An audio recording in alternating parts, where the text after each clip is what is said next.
간밤 시장에서 있었던 일들 조목조목 살펴보는 클로징벨 시간입니다.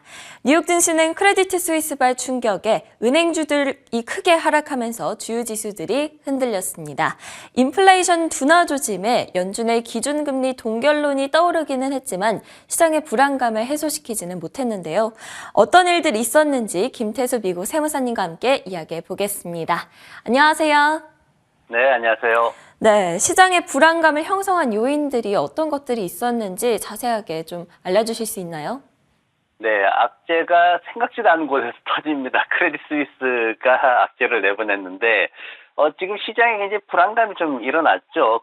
크레딧 스위스의 이제 그 최고 주주죠. 사우디 내셔널 뱅크가 더 이상의 투자를 좀 배제하겠다라는 그런 의사를 내비쳤습니다. 그러면서 이제 장 시작하기 전에 한 25% 급락하는 이런 모습을 보였어요. 그러면서 이제 내부적으로도 이제 내부 통제가 좀 불안정하다 이런 얘기들을 했습니다. 그러면서 이제 UBS와 뭐 이런 은행들하고 이제 신용 디폴트 스왑 거래가 좀 위험이 증가하고 있다 이런 평가가 내려졌죠. 그러면서 뭐 유럽 전반에 뭐 도이치뱅크라든가 유럽 금융주들이 좀 거래가 중단되는 사례까지 나오기도 하고 굉장히 불안한 모습이었습니다. 그게 이제 미국장 열리면서 미국의 이제 JP 모건이라든가 웰스파고라든가 여러 이제 은행들의 이제 대형 은행들까지도 영향을 받는 이런 모습들을 보였고, 그러면서 이제 블랙락에서 이제 CEO가 나서가지고 좀 한마디 했죠. 지난번에 이제 시그니처 뱅크 이제 실패하고 이러면서 금융 시스템에 어느 정도 균열이 생긴 것 같다. 이제 이런 얘기를 했습니다. 시장에서는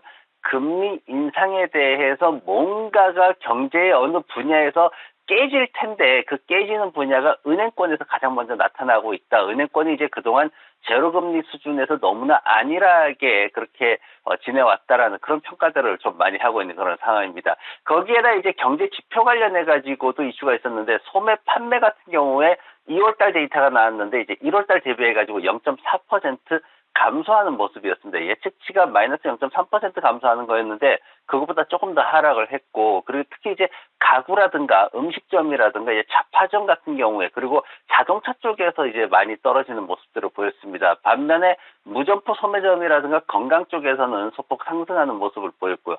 1월 달에 계절적 효과로 상승한 것을 제외하면은 표를 보시면 이제 11월 달부터 해서 하락이 지속되고 있는 그런 모습을 보이고 있고, 다만 이제 연간 기준으로 보면은 예상치 5.4% 상승보다는 많이 낮아요. 4.3%, 4.5%, 예상치가 4.3에서 4.5% 정도 나왔는데 이것보다 좀 높게 5.4%를 기록을 했습니다. 그러면서 예상치보다 이제 소매 판매가 좋아 보이는 것 같이 보이지만 그래도 월별로 했을 때 계속해서 줄어들고 있는 모습들이 시장에서는 이게 좀 침체 쪽으로 가고 있는 거 아니냐 이렇게 분석이 되는 상황이었고, 생산자 물가 지수가 월간으로 0.1% 하락을 했습니다. 그런데 연간 기준으로는 여전히 4.6% 상승하고 있어서 지금 보면 데이터 해석하는 데 있어가지고 시장이 굉장히 부정적인 성향으로 계속해서 해석을 하고 있기 때문에 이런 것들이 시장을 좀 더 악화시키는 요인으로 작용을 하고 있습니다.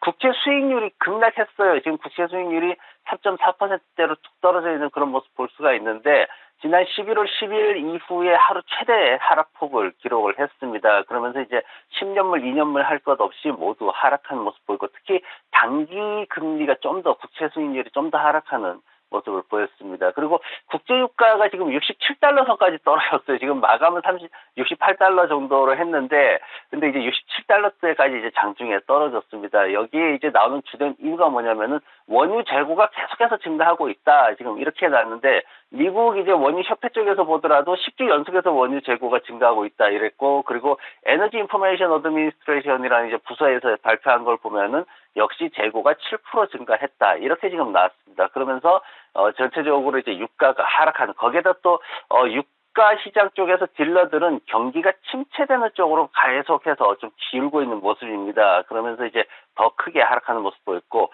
이제 연준 금리 인상 이 부분에 대해 가지고 또 계속 바뀌어요. CME 그룹에서 지금 데이터 나온 거 보면은 25bp 인상할 가능성이 한 55%다. 동결할 게 45% 정도다. 뭐 이렇게 지금 예상을 하고 있습니다. 어제하고 비교해서 또 다른 상황들이 또 펼쳐지고 있는 거죠. 그래서 계속해서 시장 심리가 빠르게 변동되고 있는 그런 상황이고, 전체적으로 불안감이 높아지고 있는데 그럼에도 불구하고 여전히 똑같은 모습 보이는 거는 장 막판에 대형 기술주들 중심으로 매수세가 유입되고 있다는 것은 변함없는 그런 모습을 보이고 있습니다. 전날 실리콘밸리 은행 충격을 딛고 올라섰던 뉴욕 증시는 이번에는 유럽계 은행 크레디트 스위스발 충격에 다시금 흔들렸습니다. 계속해서 금융시장에 대한 불안감이 커지고 있는 상황인데요. 이번에는 종목별 이슈들 뭐가 있었는지 대규모 인원 감축을 발표한 메타 플랫폼즈 소식부터 확인해 볼까요? 네, 메타 같은 경우에 이제 정리해고 발표를 했어요. 그러면서 이제 시티은행에서 지난밤에 목표가를 260달러까지 한 32달러 정도 높이는 이런 모습을 보였습니다. 그러면서 이 보고서 덕분에 주가가 또 올라가는 모습 보였고, 크레딧 스위스 같은 경우에는 앞서 말씀드렸듯이 채무 불이행에 대한 어떤 우려가 좀 늘어나고 있다. 그런 적어도 채무 불이행을 대비하기 위해서 비용이 더 크게 늘어날 것이다. 이게 이제 좀 이슈가 됐습니다. 그러면서 하락하는 모습 보였고요.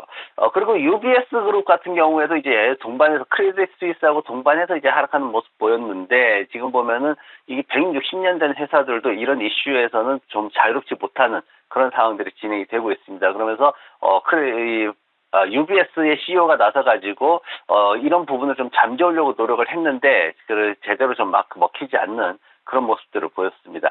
그리고 지금 노드스톰에서 주가가 좀 상승을 했어요. 노드스톰 같은 경우에는 미국 전역에 한 350개 정도 매장이 있는데, 지금 신규 매장을 오픈하겠다, 이제 가을에 오픈할 것으로 그렇게 기대가 되고 있습니다. 그렇게 발표를 했어요. 그래서 지금 전체적으로 소매 판매도 좀 나빠지고 뭐 안 좋은 상황으로 가고 있는데, 소매 분야에 따라서 소매 산업의 분야에 따라 가지고 또 엇갈리는 모습을 보이고 있죠. 그런 가운데 이제 매장 늘리겠다, 이거는 결국은 앞으로도 나아질 것이다라고 그렇게 확신을 하고 있다는 거기 때문에 시장에서는 좀 긍정적으로 평가하면서 매수세가 유입되는 모습이었습니다. 그리고 어제 이제 우리가 우버나 리프트 관련해 가지고 이제 직원 드라이버들을 직원으로 보느냐 아니면 독립 사업자로 보느냐, 이 부분에 있어서 독립 사업자로 본다, 이렇게 이제 법원 판결이 났었는데, 여기에 대해 가지고 다시 또 얘기 나온 게 대법원에 항소할 수도 있다, 이렇게 얘기가 나왔습니다. 그러면서 이제 주가가 어제 이제 우버는 잘 올랐지만 리프트 같은 경우에 좀 안 좋은 모습이었거든요. 오늘은 이제 반대로 리프트가 올라가고 우버가 떨어지는, 서로 엇갈리는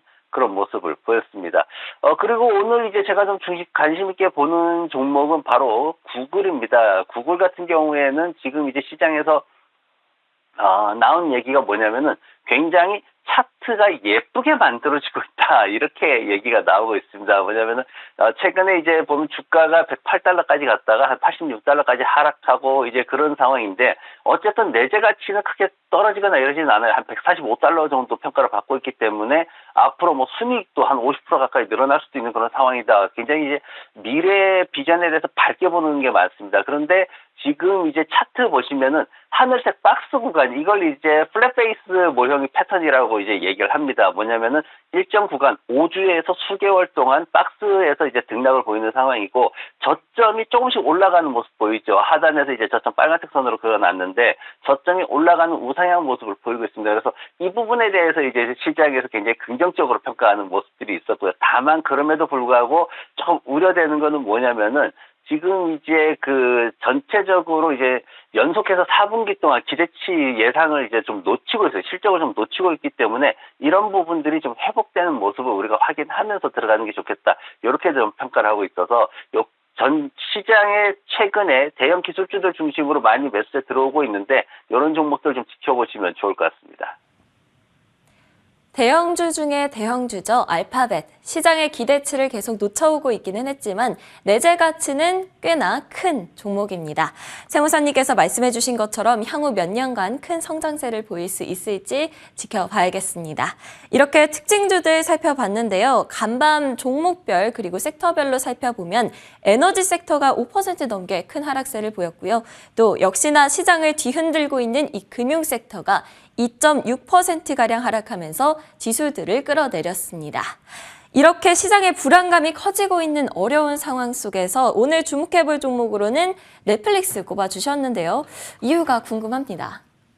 네, 넷플릭스가 이제 다 좀 많이 올랐다가 이제 300달러 수준으로 떨어졌습니다. 그래서 이제 지난밤에는 한 3% 정도 상승하면서 303달러 마감하는 모습을 보였는데, 이 넷플릭스 같은 경우에 지금 190개 이상 국가에서 지금 2억 3,100만 명 정도의 유료 멤버십을 보유를 하고 있습니다. 그래서 최근에 이제 좀 주가가 좀 힘을 잃은 그런 모습 보이고 있어요. 지금 연초부터 해서 조금 떨어지는 모습 보이고 있는데, 오펜하이머에서는 이게 지금 새로운 매수의 기회다, 이렇게 지난밤에 얘기를 하면서 좀 긍정적인 분석을 했습니다. 그리고 최근에 또 동향이 실리콘밸리 은행이 이런 파산으로 인해 가지고 투자자들이 대형 기술주 쪽으로 몰려들고 있기 때문에 이런 부분들도 이 회사에 대한 매수를 좀 더 긍정적으로 평가하게 만드는 그런 모습입니다. 그래서 재무구조 보시면 이제 지난 4분기에 이제 시장의 기대치를 좀 놓쳤어요. 이런 부분들이 조금 충격이 있었죠. 그리고 매출 성장의 좀 둔화, 그리고 순이익의 감소, 이런 것들이